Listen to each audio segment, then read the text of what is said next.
All right, so just in case this hasn't been clear yet, I really want to drive these points home. So I went and I highlighted 3 frequencies here, 100 hertz, 300 hertz, and 1 kilohertz. And I did that on both plots, right? And I wanted to just draw the magnitude of the transfer function, V out over Vs, and I kind of labeled those points that I had already sketched in, just label their Y values there. I did the same thing for the phase for those same 3 frequencies. Okay, so we're gonna go on to the next slide now, and this is my simulation of this circuit in LT Spice. Okay, so I'm looking at LT Spice, and just so that we can be clear here, the solid red line is the magnitude plot,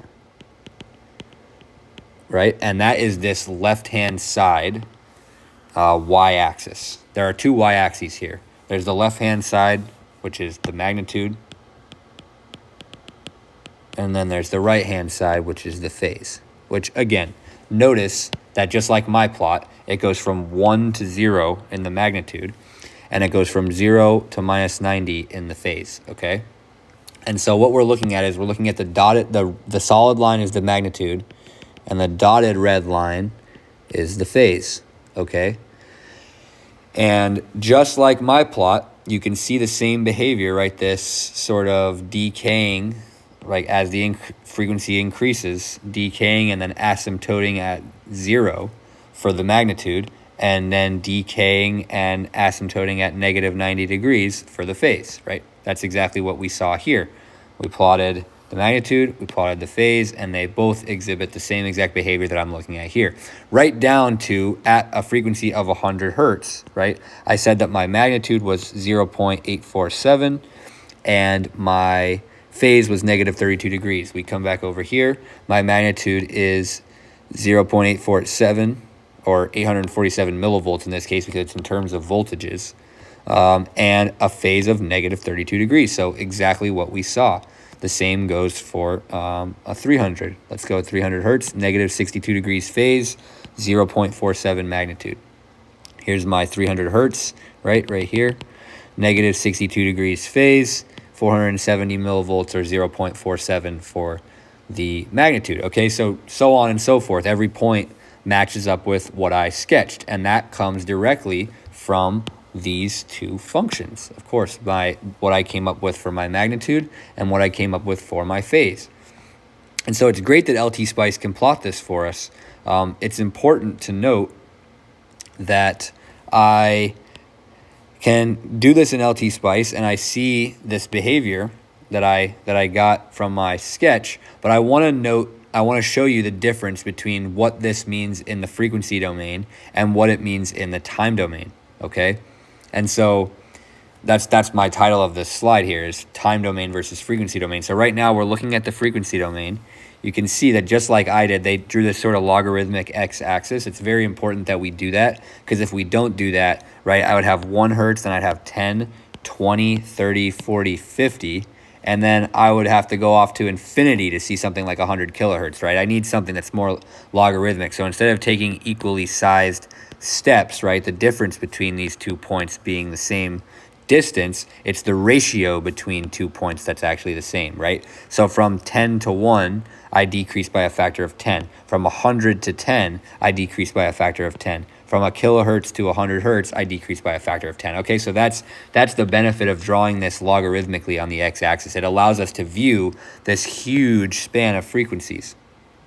Okay, so that's one thing to note about this plot. Again, this is the frequency domain. I haven't shown the time domain yet. I'm going to show the time domain on the next plot, or the next couple of slides. The other thing to note is that I'm only plotting V out, right? I said that the magnitude here was V out over the V in or Vs in our circuit, right? Well, in the circuit that I created in LT Spice, I let my V in value or Vs equal 1 volt. So that basically anything that I get, right, V out divided by 1 is just V out, right? So V out over Vs evaluated at Vs equals 1 is just V out, right? And so that's why I'm just looking at V out, and that's why my units here are volts. Okay, so I just wanted to specify and clarify what's going on here, why I didn't plot V out over V in which you could also plot, and then you would have no units here. You would just see 1, 0.9, 0.8, 0.7, right, so on. But I just plotted V out because my input was 1, so I just got lazy. So don't be lazy like me. When you plot frequency response, make sure you do V out over V in, okay? Or VS, depending on what you called your voltage. Okay, so let's go on to the time domain now, and let's take a look at 100 hertz. So at 100 hertz, I'm saying that I've said already that my input is gonna be a 1 volt amplitude, right? I should have 1 volt for my amplitude. And I'm saying that at a frequency of 100 hertz, I should see an output voltage of 0.847 volts with a phase shift of around 32 degrees. So let's take a look at frequency 1.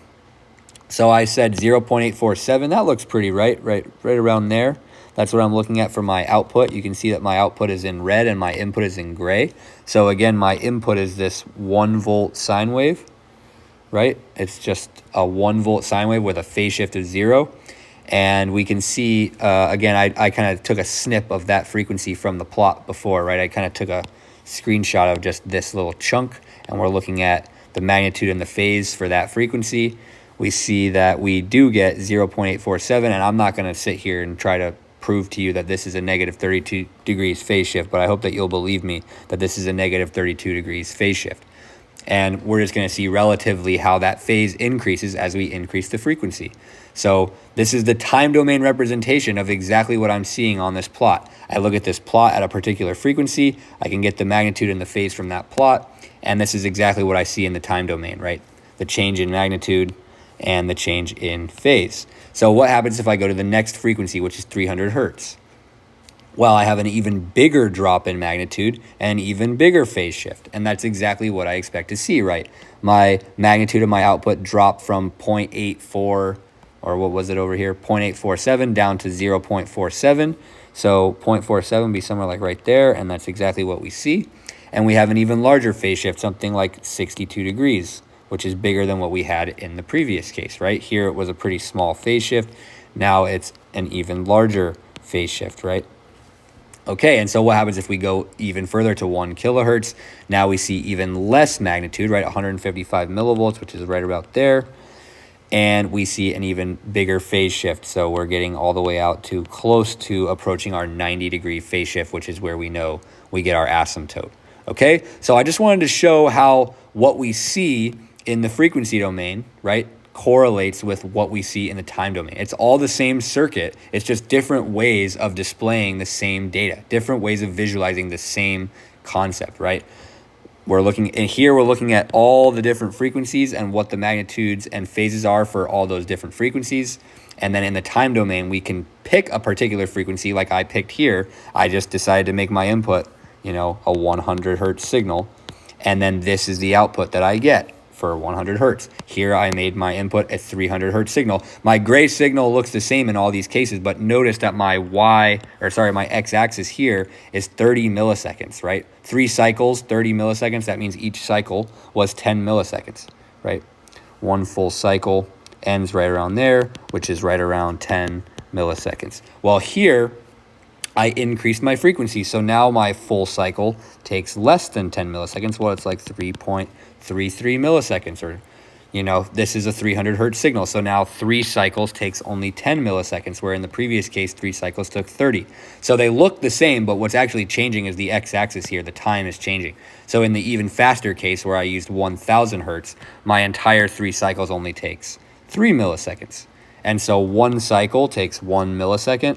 1 divided by 1 millisecond gives me my frequency, which is 1000 hertz. Right? Okay, so hopefully this is all clear. In the next video, I'm going to go even further and discuss a little bit more in depth what's going on with frequency response for the RC circuit in particular, sort of conceptually just explain what we see in the plots that we've been looking at. And then I'm going to go ahead after that and do another example where we're not looking at an RC circuit, but we're going to look at an RL circuit. Okay, so that's kind of the rest of this section of the module, but I'm going to go ahead and wrap this video up here because I know, again, this video has gotten pretty long.